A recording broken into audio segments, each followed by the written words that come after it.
मैं दिख रही? अस्सलाम वालेकुम मैम। अस्सलाम वालेकुम स्टूडेंट्स। वालेकुम अस्सलाम। Good morning all of you. Good morning ma'am. कैसे हो आप सब? एकदम अल्हम्दुलिल्लाह। हाँ, उर्दू पढ़ने के लिए रेडी हो ना आप सब? Yes ma'am. रिप्लाई कीजिए। Yes ma'am. Yes ma'am. Yes ma'am. हाँ जी, तो आज हम स्टार्ट करेंगे उर्दू का सबक नंबर 18 अब्रे बहार, जिसका वर्क मैं ऑलरेडी आपको करवा चुकी हूँ, एक्सप्लेन भी कर चुकी हूँ, लेकिन दोबारा से हम इसको रिवाइज करेंगे। रेडी हो ना आप सब? Yes ma'am. तो अपनी बुक खोलिए उर्दू की और सबक 18 निकालिए।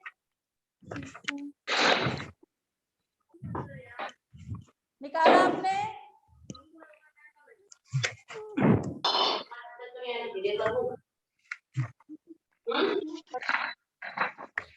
यस मैम, निकाल लिया। नहीं जी, पेज नंबर 85 सबक 18 अब्रे बहार। आप मेरे पीछे रिपीट भी करने की कोशिश कीजिएगा, और जो इसके मुश्किल अल्फाज है वो मैं आपको ब्लैक बोर्ड पर लिखवाऊंगी। आप पेंसिल से बुक में अंडरलाइन कीजिएगा और उसको नोटबुक में नोट डाउन भी कीजिएगा, ठीक है? Yes ma'am.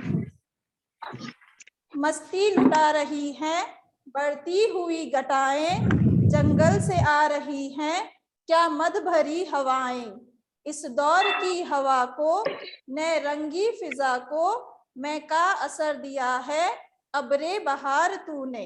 अब इसमें जो शायर हैं तिलोक चंद महरूम, वो क्या कह रहे हैं कि अब्रे बहार क्या होता है? अब्र मतलब होता है बादल, और बहार क्या होता है? जब बारिश आने वाली होती है तो जो चारों तरफ का जो मौसम होता है, खुशनुमा मंजर, उसके बारे में जिक्र किया है। और शायर कहते हैं कि मस्ती लुटा रही हैं बढ़ती हुई घटाएं, जंगल से आ रही है क्या मद भरी हवाएं। बारिश आने वाली है, और जब बारिश आती है तो चारों तरफ की जो हवाएं चलती है वो बहुत ठंडी हो जाती है, और इतनी मतलब खूबसूरत लगता है वो मंजर, और ठंडी हवाएं इतना दिल को सुकून देती है कि चारों तरफ ऐसा लगता है कि रंग, चारों तरफ रंग बिखर गए हों। ये सारा जो माहौल है ये किसने बनाया है? अब्रे बहार ने।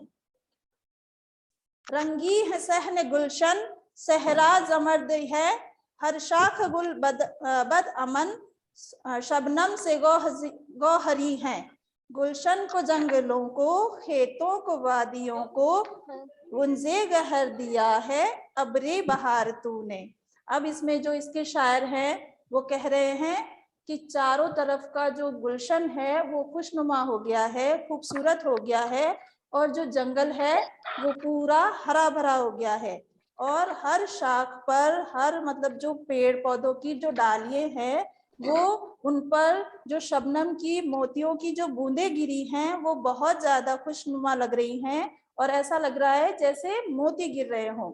और गुलशन को जंगलों को खेतों को वादियों को गुंजे गहर दिया है अब्रे बहार तूने। मतलब ये जो मोतियों का खजाना है ये किसने दिया है? अब्रे बहार ने। किसने दिया है? अब्रे बहार। मियाँ रंग बू है अपनी महक पे नाजा, सब्जा किनारजू हैं अपनी लहक पे नाजा, शेरो समन भी दिलकश खाके चमन भी दिलकश, सब कुछ मगर दिया है अब्रे बहार तूने। तो जो चारों तरफ की जो रंग बिरंगी खुशबू है वो अपनी खुशबू पर, मतलब अपनी महक पर नाज कर रही है। वो जो चारों तरफ का मंजर है वो क्या हो गया? बहुत ज्यादा खूबसूरत और खुशनुमा हो गया है, खुशबूदार। तो इस खुशबू पर वो नाज कर रहे हैं। सब्जा किनारजू हैं अपनी लहक पे नाजा, मतलब जो नहर का किनारा है चारों तरफ का, वो भी अपनी जो लहलहा रहा है उस पर नाज कर रहे हैं। शेरे समन भी दिलकश खाके चमन भी दिलकश, सब कुछ मगर दिया है अबरे बहार तूने। जो ऊंचे ऊंचे चारों तरफ के जो दरख्त है, जो चमन है, वो भी इतना दिलकश हो गया है, खूबसूरत हो गया है। और ये सब किसकी वजह से हुआ है? अबरे बहार, मतलब बहार के मौसम की वजह से हुआ है। आने को यूं भी आती फसले बहार, लेकिन ये लुत्फ कब दिखाती अबरे बहार तुझ बिन। कहशार को चमन को, हर मंजरे कोहन को, शादाब कर दिया है अबरे बहार तूने। तो इसमें जो शायर हैं तिलोक चंद महरूम, वो कह रहे हैं कि यूं तो मतलब फसलें भी उगती है, उनका लुत्फ भी आता है, खूबसूरत मंजर भी दिखाई देते हैं, लेकिन जो बारिश की वजह से जो चारों तरफ खूबसूरती जो फैलती है, ऐसा मंजर हमेशा दिखाई नहीं देता है। और ये जो सारा मंजर है, जो मतलब पुराने से पुराने जो भी खंडर वगैरह भी होते हैं, तो वो भी क्या होते हैं कि बारिश के मौसम में बहुत ज्यादा तरोताजा हो जाते हैं, खूबसूरत हो जाते हैं, शादाब दिखाई देने लगते हैं। तो ये जो सारा खुशनुमा माहौल है, ये किसकी वजह से है? अब्रे बहार की वजह से। बहार के मौसम ने जो खुशनुमा मंजर फैला दिया है चारों तरफ, वो सारा बारिश के मौसम की वजह से है। अब इसके आप लोग जो मुश्किल अल्फाज है उसको अंडरलाइन कीजिएगा, मैं यहाँ पर आपको लिखवा रही हूँ, आप अपनी नोटबुक में इसको नोट डाउन भी कीजिएगा, है ना।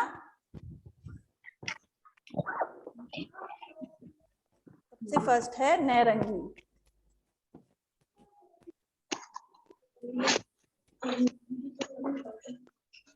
नैरंगी का मीनिंग होता है रंग बिरंगा, है ना।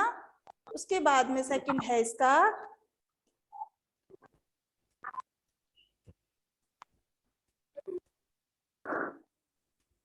सहरा। सहरा का मतलब होता है जंगल, जो चारों तरफ का जो जंगल होता है, पेड़ पौधे जो लगे हुए होते हैं, वो है सहरा। फिर है जममर्दी।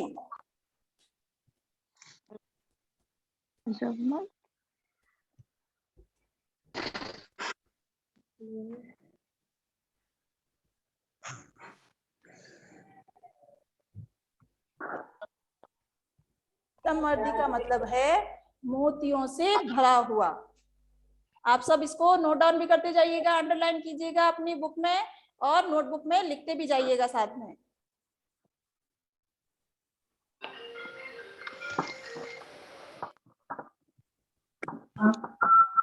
फोर्थ है गुंजे गहर।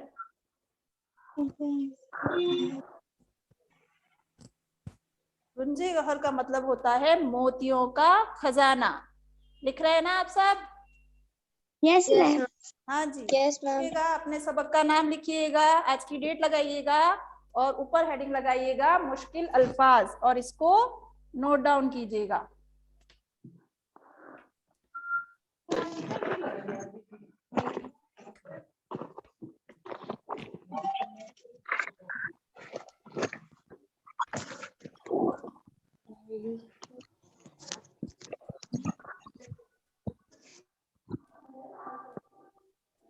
उसके बाद में है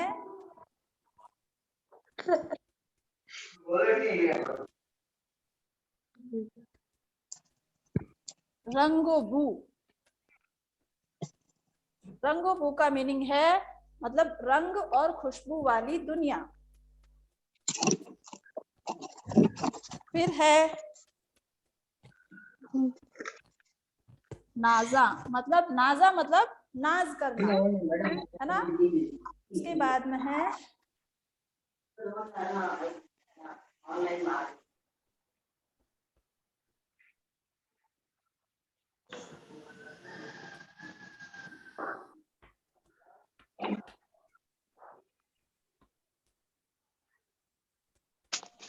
किनारजू। किनारजू का मीनिंग है नहर का किनारा।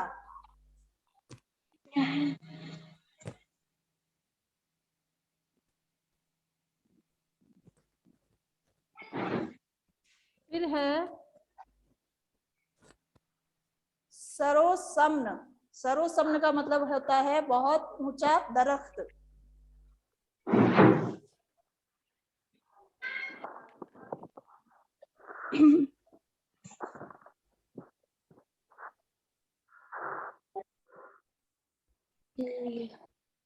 कहसार, कहसार का मतलब होता है पहाड़।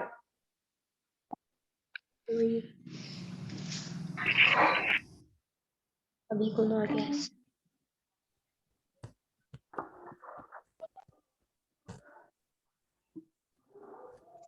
कहन, कहन का मीनिंग है पुराना।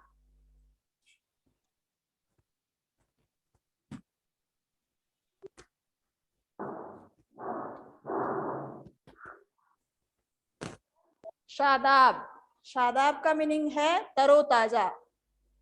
और जो सबसे आखिर में है वो है इस नज्म को लिखने वाले शायर का नाम, जो कि आपको हमेशा मैं बोलती हूँ कि आप जब भी नज्म पढ़ते हैं तो शायर का नाम जरूर याद कीजिएगा, क्योंकि जिसने ये नज्म लिखी है वो कौन है वो हमें जानना बहुत जरूरी होता है। तो इस नज्म के शायर कौन है, जल्दी बताइए। ताल्लुकचंद लोकचंद मरहूम। हाँ जी।